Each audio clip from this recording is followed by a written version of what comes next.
Für unsere Labyrinth-Spielplatte hatten Tim und ich ja dichten, dschungelartigen Bewuchs mit vielen Ranken geplant.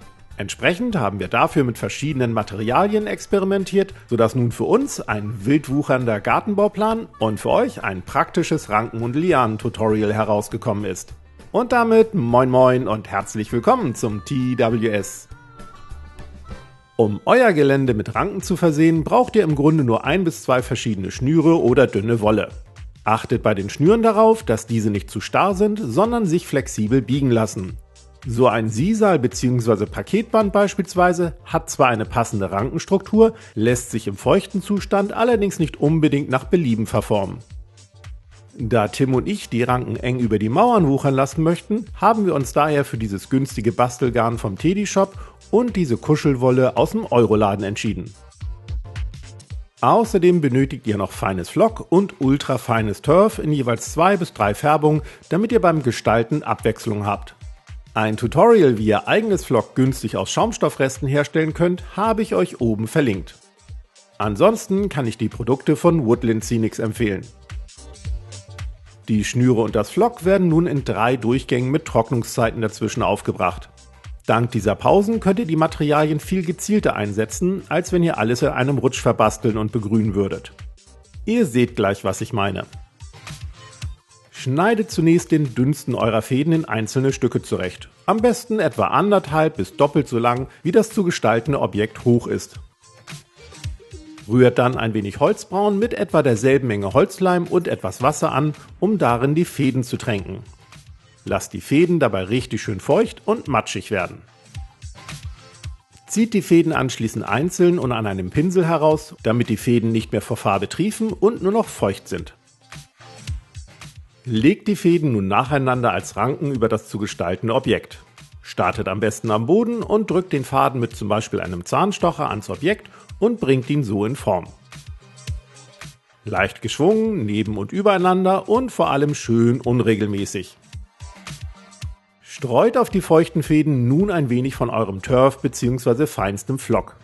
Schon habt ihr schlanke Ranken oder Lianen mit dezentem Bewuchs.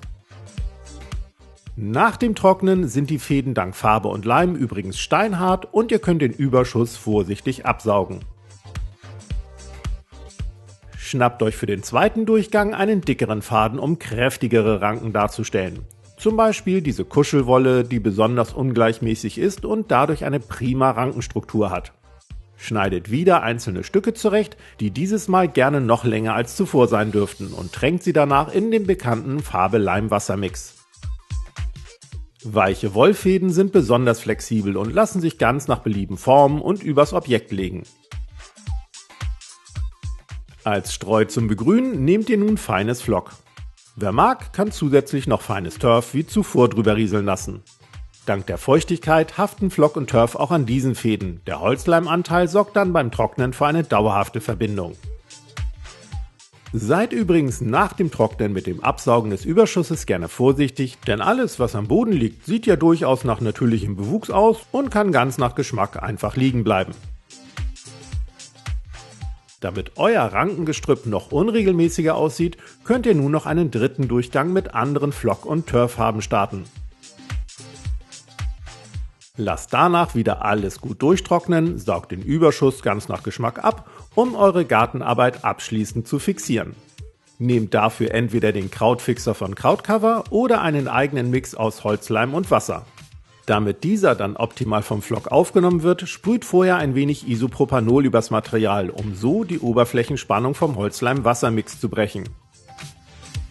Mehr zum Thema Bewuchs und jede Menge Bemalanleitungen gibt's übrigens in meinem kommenden Buch Bemalung und Vegetation. Der Late Pledge ist noch verfügbar, schickt mir dazu einfach eine E-Mail an die eingeblendete Adresse. Und nun viel Spaß beim Begrünen und Dekorieren eurer Geländestücke. Schaut außerdem gerne nochmal bei der Wahl zum Tabletop-Wort und Tabletop-Unwort des Jahres 2024 vorbei. Das entsprechende Video ist oben verlinkt. Wir sehen uns ansonsten nächsten Freitag. Bis dann!